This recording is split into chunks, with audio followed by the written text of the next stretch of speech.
Alright, we're continuing from where we last left off. Hasn't ended, this is the next part, because I don't know how much longer it's going to be. Wait for me.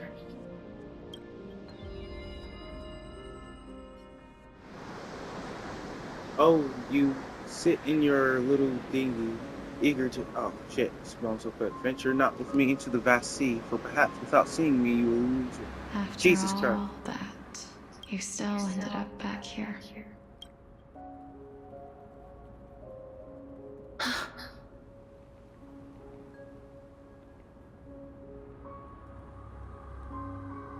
So the legends were true. The Netherrealm really is a sea of flowers. Yes. Just like the flower fields we tended to back then. Is that you, Plixia? Do you remember me?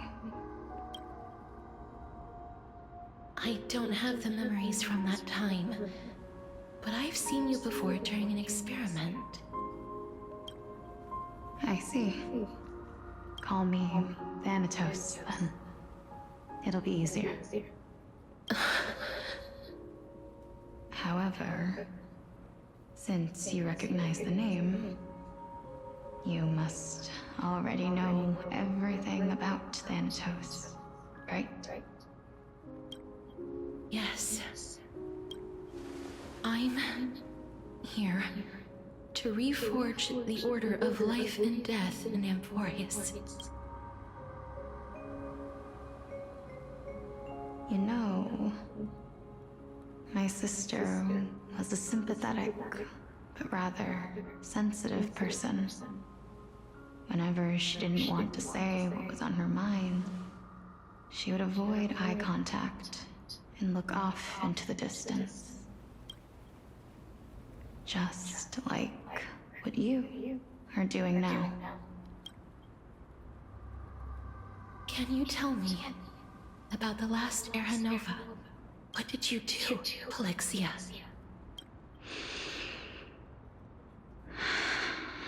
Okay, I'm glad I continued the Where video. should I begin? I'm so sorry that I can only record an hour at a time. I suppose we can start from the beginning. A long, long time ago, there were a pair of like-minded twins. As foretold in the prophecy, they were chosen to be successors to the god of death. But fate was cruel. The price of attaining divinity was to take the life of a family member with our own hands.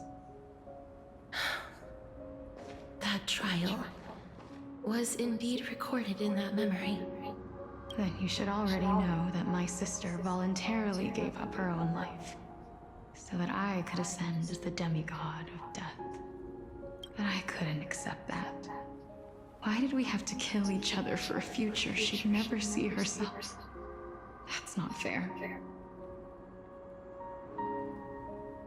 So, while weaving the laws of the new world, I shattered the forbidden bottom line for life and death. I reshaped my sister's soul and took the form of the great dragon Pollux to carry her up the River of Souls and back into the mortal realm. But our fates were already decided and manifested in unexpected ways in response to my futile actions. Aging is an unbreakable law of nature laid upon humankind, created at the same time as death. When the living die, their souls will meet Thanatos, who would determine where every soul goes. If the Reaper raises their left hand, the soul is granted death and allowed to enter the Netherrealm to await reincarnation. If they raise their right hand, the soul is rejected by the Netherrealm and returned to the mortal realm to continue walking the earth. That's why the Hand of Shadow can only lay down judgment and not embrace another being. Yes. Death was originally a pair of hands, but they were split in twain when we reached the mortal realm, never to touch each other ever again. The half of Thanatos that represents life, the undying human who grants death, that was the curse I forced upon you. Then, what about you? As the half of Thanatos representing death, I shoulder the fate of defying death. I died the moment I entered the world of the living. From then on, my Titan also no longer existed in this world. The cycle of life and death stopped. Souls were denied their audience with death, and were left stranded within an ever-rising river of the dead. What irony. My selfish desire to save your life gave you and the world a fate far worse than death instead. Then, what was left of my reason was left behind in the netherrealm. Usually I would stop the moment I Where get I've been control, taking but care of this these is important flowers shit, so I'm just day gonna keep after going. day, until there is now a sea of them, all while mulling over the subject of life, death, parting, and enduring an endless loneliness. Fate is absurd indeed. Our lives were a mirrored image of one another, like a pair of hands. Even so, we arrived at the same destination. We walked different paths, yet experienced the same pain. I had hoped that maybe you would at least have a good life in this cycle. I'm sorry. I lived my life well. It didn't go to waste. Even though I forced the authority of granting death to humanity upon you, a total stranger. Too many responsibilities were forced upon me in the course of this long journey. I was once lost, even upset. But I realized recently that if it weren't for your blessing, I wouldn't have understood the source of these emotions, nor would I have realized my purpose. I wouldn't have made it here to reunite with my missing half. And we wouldn't be discussing our past while sharing the same view of this landscape. I wouldn't have understood the meaning of our existence. The meaning of our existence. This sea of flowers blooms on dead land, because we sowed it with the seeds of our separation and watered it with our tears of loneliness. Yes, the only thing death is allowed to create are flowers that bloom from blood and tears. That's why Thanatos cannot create living beings at will. Nor can the Hand of Shadow determine a person's remaining days. Because the life and death of mortals should never be dictated by another's will. Are you saying there's no point in Thanatos' existence? No. No single being can bear the scales of life and death on their own. Not even a god. Life and death weigh equally heavy. We both know that now, don't we? You, too, must have had a difficult life. We've taken quite a ridiculous journey together, haven't we? I had a feeling, even back then, that we would meet again one day. Not to embrace one another after a long separation, but to come in search of retribution. Tell me the answer that's already been written. And let us draw this seemingly endless fate. It's been far too long. I've waited here for centuries. Watch, I always hoped I would see you among them. But I was also afraid of seeing you. I didn't know how I could possibly face you again. But more than anything, I was afraid that you might have forgotten all about me. I know. But don't you see, Polixia? I made it back anyway. You don't have to shoulder death's authority on your own anymore. It was always meant to be so. Let's give our core flame to him, and have him take it back to the mortal realm. Give humanity back their cycle of life and death. Our responsibility as Thanatos was never about picking out favorite souls. Let's tend the field together, and create a warm sea of flowers for all the souls to come. What do you think, Polixia? Yes, just you shall wither, and through that, the dead, as foretold by the prophecy, Thanatos' authority is only destined for only one person. Our fated moment has arrived.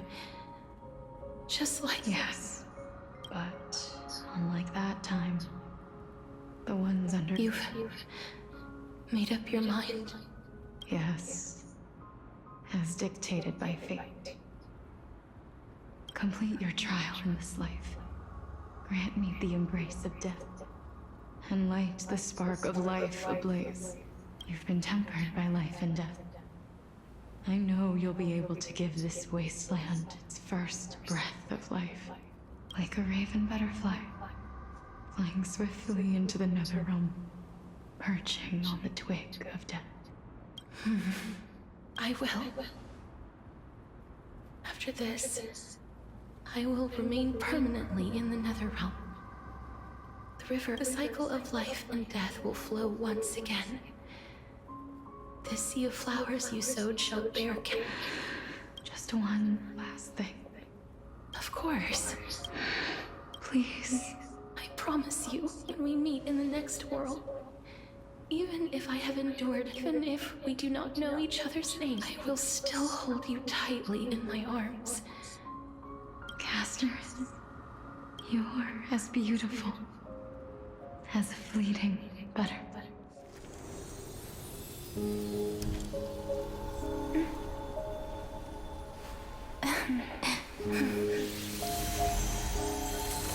I will bring rest to death. And from now on, stagnant life will once again flow. Wait, does that mean Casperus has to stay there now?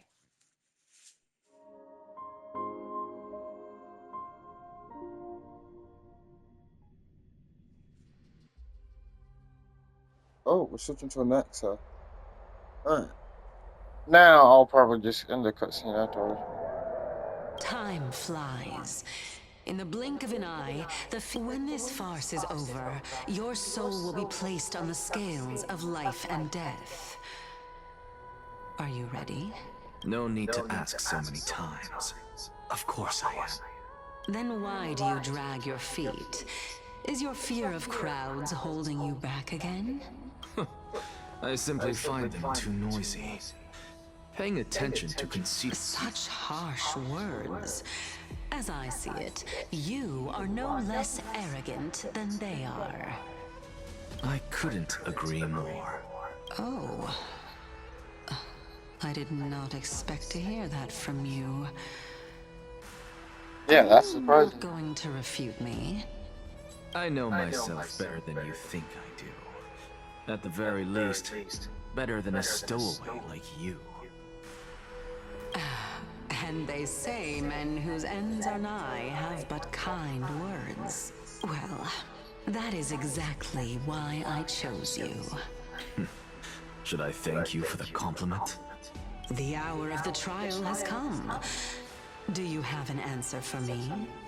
I suppose there is no point in putting this off any longer. Do you recall where we stopped the last time? You were saying that Amphorius's history is cyclical. Indeed. The demigods that bear the core flames eventually become the new titans at the world's end. Remember what happened on the Holy Mountain? Calypso, Naias. As their destined ends approached, one by one they left this world, leaving only the twins, who are fated to succeed death. Unfortunately, while their journey is consistent with ours, you and Calypso, as well as Nikador and Naias, act as supporting evidence. I can only come up with a rough sketch for my theory of a cyclical history. For all the pains I took to reach this point, I had already lost hope of ever obtaining definitive proof. After all, the past is in the past. Proving that we are the legacies of heroes of the past is a hopeless endeavor. That is, until I met a girl named Polixia and her sister. If Castoris was truly sent from the past to the present for the Titan's self-serving reasons, then having lived through 2 cycles, and with Styxia as the pivot, she will no doubt be the link to connect all of this together. If the Twins of Death can bridge 2 cycles to reunite at the shores of the Sea of Souls, then my hypothesis will no longer be just a hypothesis. Well, that is all well and good, but how can you be so sure? If there is even the slightest error in your hypothesis, the girl will be shattered. It matters not. The most important quality a scholar must possess is foolhardiness. If you are overly cautious, then you'll never have the gumption to make the first step, and change will never come. Besides, I, an Exagoras, am destined to overturn this farcical world. Come, let us go and teach those pathetic worms one final lesson.